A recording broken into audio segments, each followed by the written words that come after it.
अरे प्रभु को गिन गिन के गालियां देता था शिशुपाल। ये जब शिशुपाल प्रकट हुआ तो बुआ का ही लड़का था, 4 भुजाएं थी।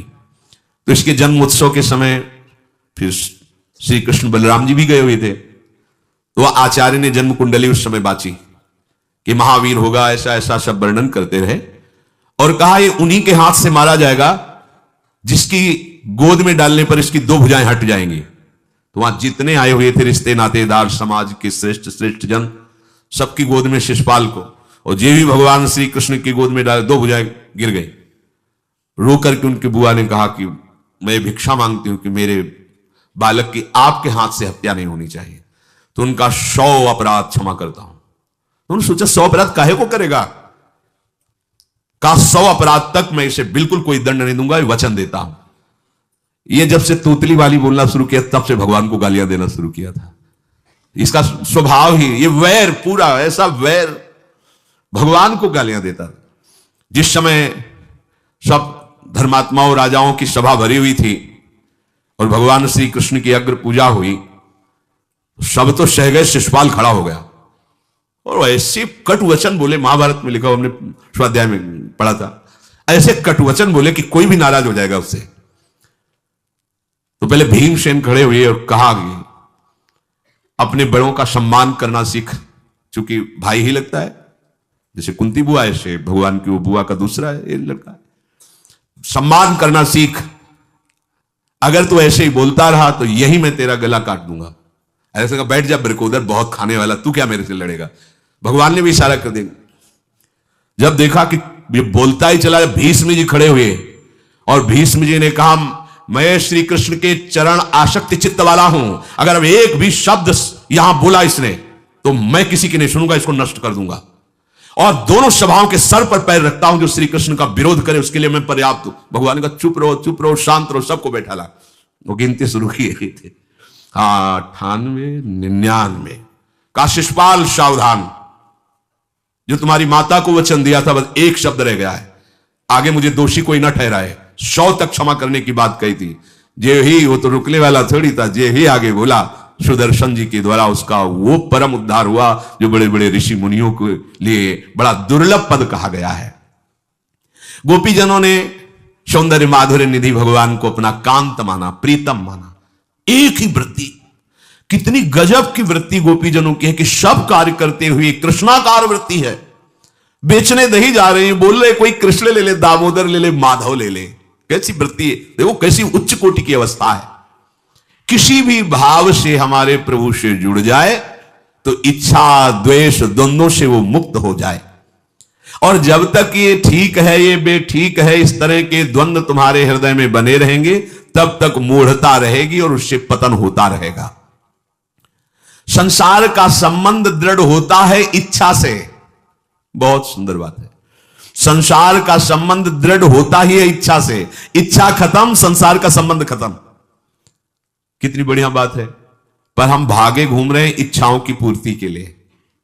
जब एक बता दिया कि समुद्र है भगवान, जो चाहिए इन्हीं से क्यों नहीं, पर इनसे मिलने के लिए भी तुम्हें शराब छोड़ना पड़ेगा, तुम्हें मांस छोड़ना पड़ेगा, व्यभिचार छोड़ना पड़ेगा, गंदे चिंतन छोड़ने पड़ेंगे। वो राजी नहीं हो तो करो पाप और चाहो सुख, ऐसा कैसे हो सकता है।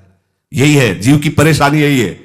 वो ये चाहते हैं कि हे संत महात्मा, हे भगवंत, हमको छूट दो, हम खूब गंदे आचरण करें और आप हमसे सेव संतरा रुपया पैसा ले लो और आप ऐसा आशीर्वाद दो कि हमारी उन्नति होती रहे, दुख न मिले, हमें सुख ही मिलता है। कभी स्वप्न में भी नहीं हो सकता।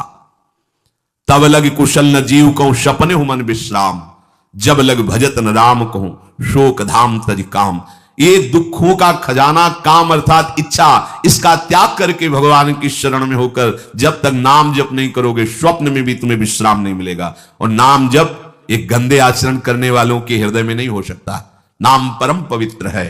ये तभी होगा जब आपका खान पान सात्विक हो, आपका वातावरण सात्विक हो, आपका बोलना उठना बैठना सब सात्विक हो, तब नाम भगवान कृपा करेंगे आपकी जिह्वा। फिर कौन सी इच्छा रह जाएगी, कौन सी इच्छा रह जाएगी। अरे आप विश्वास कीजिए, ये जितनी इच्छाएं हैं सब स्वाप्निक हैं। जब आप सच्चा विवेक धारण करेंगे तो आपसे पूछा भी जाएगा कि जबरदस्ती केवट से कह रहे ले लो, वो कह रहा आप कछुनाथ न चाहिए, मोरे नहीं चाहिए। प्रहलाद जी कह रहे वरदान मांगो, हमारी आज्ञा का पालन करो। तो कह रहे हाँ आपकी आज्ञा का पालन करता हूं, हे नाथ मुझे यही वरदान दीजिए कि आपसे भी कोई इच्छा न रहे।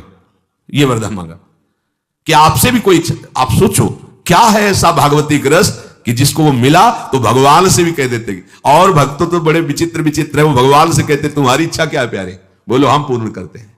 तुम्हारी इच्छा क्या है, हमारी तो कोई इच्छा ही नहीं, आप बोलो आपकी इच्छा क्या है, आप क्या चाहते हो, मैं कैसे आपको रिझाऊं। ये जब कामना को लेकर के मनोवृत्ति का प्रवाह संसार की तरफ होता है, तब ये कामना ही हमें राग द्वेष में बांध देती है। जो महापुरुषों ने उपासना करके शास्त्र स्वाध्याय करके अनुभव किया है, उसे ध्यान से सुनो। इच्छाओं से बचने का उपाय, इच्छा ही आपके बंधन का कारण है, इच्छा ही जन्म मरण का कारण है। इच्छाओं से बचने का उपाय, कर प्रमाद मत बनो आलसी, करो सुचारु रूप से काम, अपना काम स्वयं करने में लाज बड़प्पन तजो तमाम। पहली बात, शरीरधारी को किसी दूसरे शरीर से अपने शरीर की सेवा तब तक नहीं लेनी चाहिए जब तक बीमार ना हो जाए, असमर्थ ना हो जाए, चाहे गृहस्थ में हो चाहे विरक्त में हो। ध्यान दीजिए, आप चाहे आपकी पत्नी हो, पुत्र हो, परिवार हो, आप उनके सेवक हैं, क्योंकि वो सब प्रभु के जन हैं। इस भावना से रहोगे कभी नाराज नहीं होगे, कभी गुस्सा नहीं आएगा, कभी झगड़ा नहीं होगा। अगर आप अपने को यह माने कि प्रभु मेरे इस रूप में आए हुए हैं, मुझे अपने कर्तव्य का पालन करना है, तो कहीं झगड़ा नहीं हो सकता। तुम जो कर रहे हो तुम्हारा कर्तव्य, हमारा कर्तव्य है कि हम पति पुत्र परिवार आदि जो भी है ये हमारे भगवान का स्वरूप है। मैं आप समझो वही भगवत साक्षात्कार, पर ऐसा कौन मानता है। अच्छा, साधु वेश में यह जरूर सावधानी रखनी चाहिए, ध्यान देकर सुनिए। जब तक आपका शरीर स्वस्थ है, आप किसी से किसी भी प्रकार की सेवा स्वीकार न करें। भिक्षान्न के सिवा कोई भी सेवा स्वीकार न करें। अपने शरीर की सेवा तब तक करें जब तक आपका शरीर असमर्थ नहीं हो जाता। असमर्थ हो गए तो फिर हरि ही करें आके स्वयं, या किसी को भेज दें, उनके बस की बात है। देखो माधवदास बाबा की लंगोटी स्वयं श्री ठाकुर जी महाराज धो रहे हैं। तब तक हमने अपने बड़े संतों को देखा है, बिल्कुल किसी भी तरह की कोई सेवा नहीं स्वीकार करते। अपनी दिनचर्या अपने हाथ से, अपने शरीर की पूरी। आपको क्या हो गया है, आप भी वैसे ही चलो जैसे गुरुजन चले हैं, भिक्षान्न के सिवा। आप अपनी किसी भी तरह की सेवा किसी से मत करवाइए। आप देखो इच्छाओं का दमन होना शुरू हो जाएगा, यही से इच्छाओं का दमन शुरू हो जाता है। आप सच्ची मांगिए, ये जो आप शरीर सुख की आकांक्षा से दूसरे से सुख लेने की इच्छा करते हैं, यही तुम्हारे बंधन का कारण है, यही तुम्हारी दुर्गति, यही तुम्हारी कमजोरी है। जब तक शरीर स्वस्थ रहे, किसी से किसी भी तरह की सेवा मत लो, और अधिक से अधिक सेवा करने का भाव रखो। सुधार, हमें सेवा करना है, सेवा लेना नहीं है। जब तक सेव्य का साक्षात्कार ना हो जाए या शरीर असमर्थ ना हो जाए, तब तक ये नियम दृढ़ रखना चाहिए। गुरुजनों को भी देखकर श्री जी की सेवा कर दो, रसोई के से बाहर शरीर सेवा में कभी भी नहीं। कभी धोखे से ऐसे वस्त्र आदि रह गए और महाराज अनुपस्थित, धोखे जल्दी से फैला दिया तो भी डांट लगे, ऐसा क्यों किया, नहीं रखे थे महाराज हमने, ऐसा कर नहीं, जब तक हम कहें नहीं तब तक नहीं। आज भी सरकार अपने ही हाथ से श्री जी को भोग लगा के ही, सब हैं पर वो अपने ही हाथ से 2 रोटी भोग बना के। देखो बुजुर्ग संतों को, बड़े महापुरुषों को हमने देखा है, अपने शरीर, जब तक शरीर में सामर्थ्य है तब तक, ये महापुरुषों का आदेश है, अपना काम स्वयं करने में लाज बड़प्पन तजो तमाम। अपना काम करने के लिए आप किसी को भी आदेश मत करें, किसी की भी सेवा स्वीकार ना करें। हाँ, हमें भूख लगेगी तो रोटी मांग लेंगे जाकर के, क्या जरूरत है हमें किसी की सेवा स्वीकार करने की। मांगो, खाओ, खूब भजन करो, सत्संग करो, कम खर्चे वाला जीवन रखो। जरूरत क्या है, जो जरूरत है गली चलते दे देंगे भगवान, विश्वास करो, गली चलते दे देंगे। विरक्त गृहस्थ धर्म पूर्वक कमाओ, जितनी आवश्यकता प्रभु दे देंगे। ऐसा कोई त्रिभुवन में नहीं जिसकी आवश्यकता की पूर्ति ना होती हो। अनावश्यक तुम्हारी मांगे जो है वही तुम्हें दुख दे रही है। आवश्यक व्यवस्था सबको भगवान दिए हुए हैं, अनावश्यक मांग के लिए तुम्हें फिर फंसना होगा। ये तुम्हारी अनावश्यक मांगे हैं, ये हो जाए वो हो जाए, वो जो आपको जीवन जीने के लिए जरूरी है, धर्म पालन के लिए जरूरी है, वो बिना मांगे भगवान दे रहे हैं सबको। देख लो।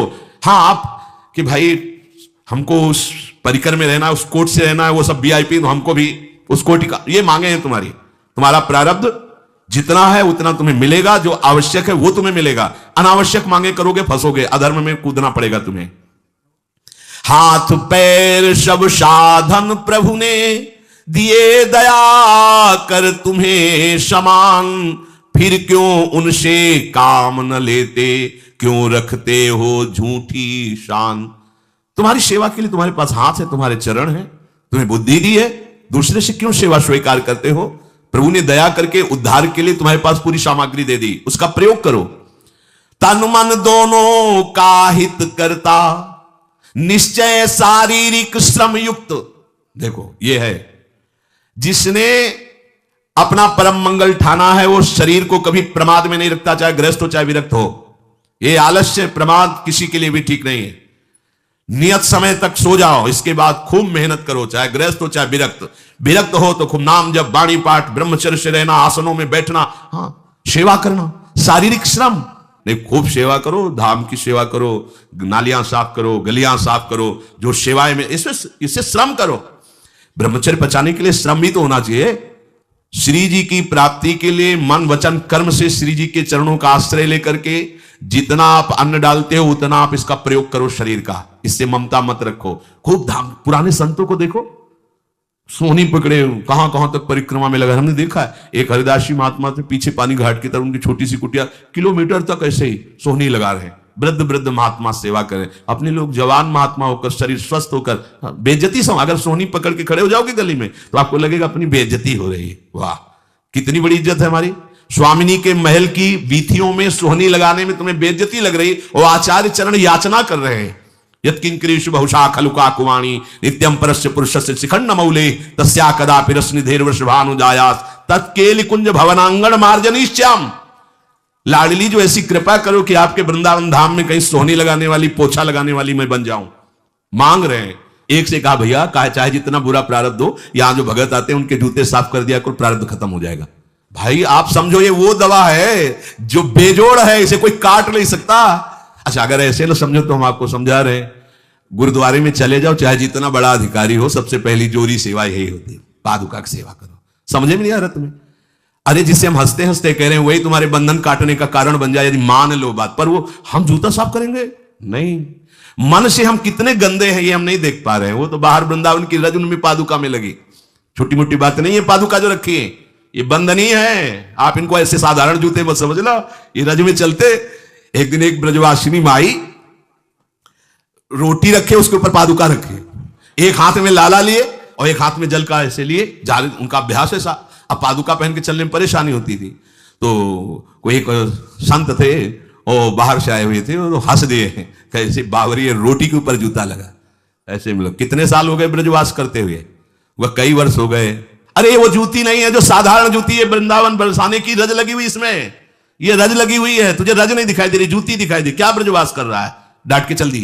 ये समझो, हम कह रहे हैं कि जूती साफ करो तो हम जूती साफ करेंगे, और ये है कौन सी जूती साफ में? क्या रज है? वृंदावन बरसाने सब जगह घूमते रहते हैं ये महाभागवत जन। अगर इनकी ये गृहस्थ विरक्त मत देखो, सब लाडली जी के लाडले हैं जो यहाँ आए हुए हैं। अगर हम उनकी पादुका साफ करेंगे तो हमारा हृदय साफ हो जाएगा। पर कोई मानता कहां है?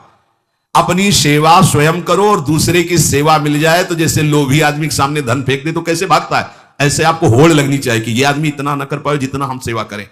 परमार्थ में शरीर पोषण नहीं, परमार्थ में शरीर की धज्जियां उड़ानी है, अहंकार की, देहाभिमान की।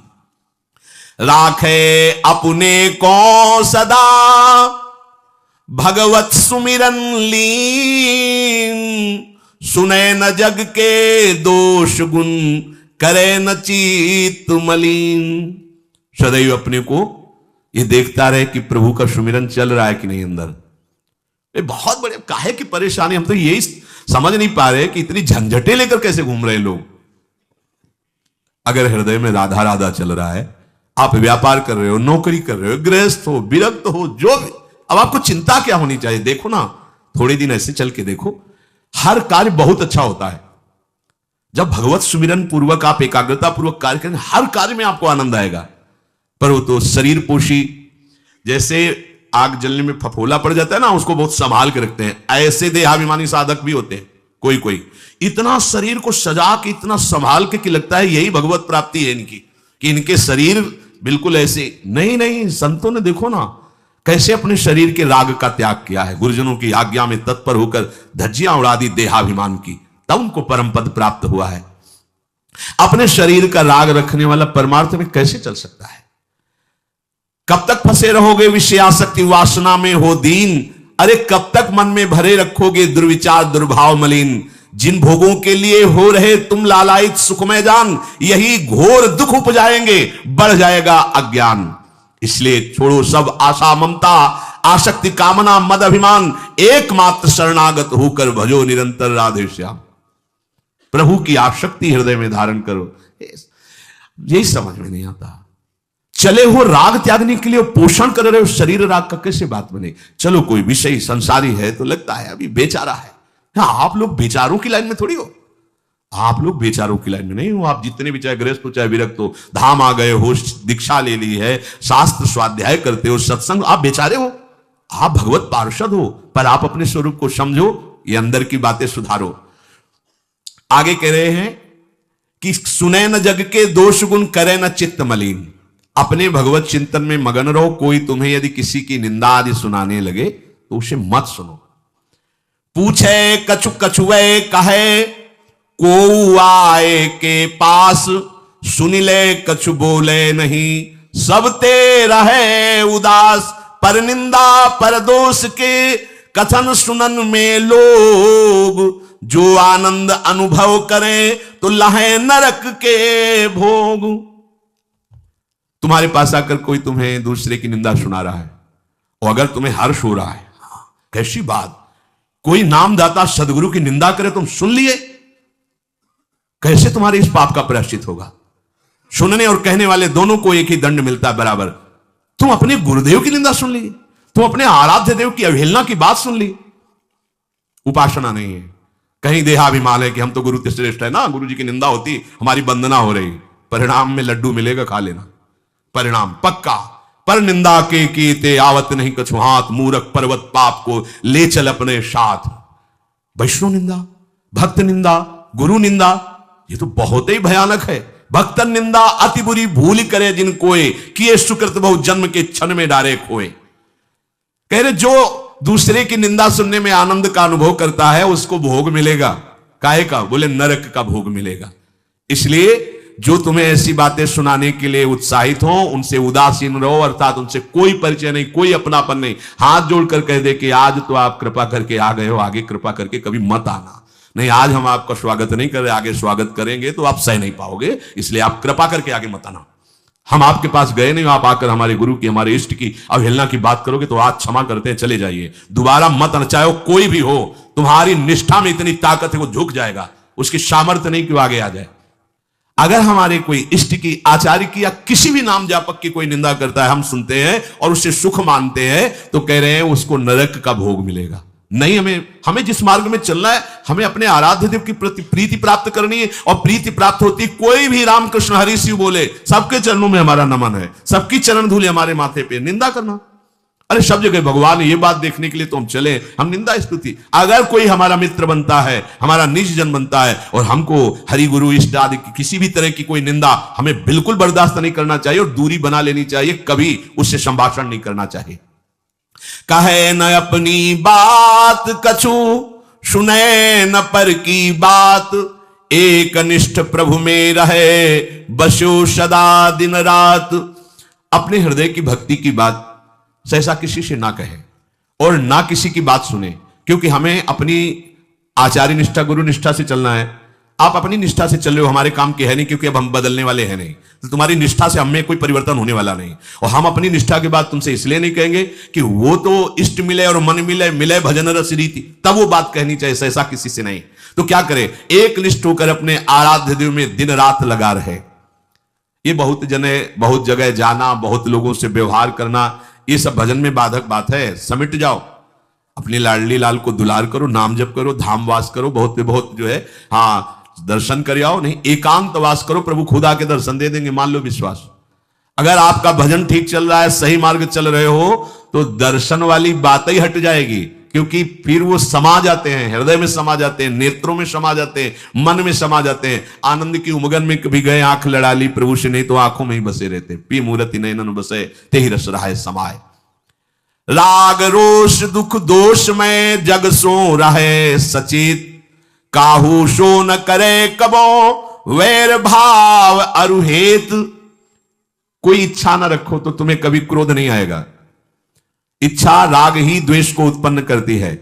इन दोनों से सचेत रहो, ना किसी से तुम्हारा द्वेष होने पावे ना राग। कभी किसी से किसी भी तरह अगर झगड़े का लड़ाई का अवसर आता है तो हाथ जोड़कर निकल जाओ, झगड़ा मत करो। उससे यह होगा कि आपकी वृत्ति बच जाएगी, नहीं तो वृत्ति द्वेष पूर्वक बार बार उसका चिंतन करेगी जब भजन में बैठोगे, और उसके प्रति अशांति जलन पैदा हो जाएगी।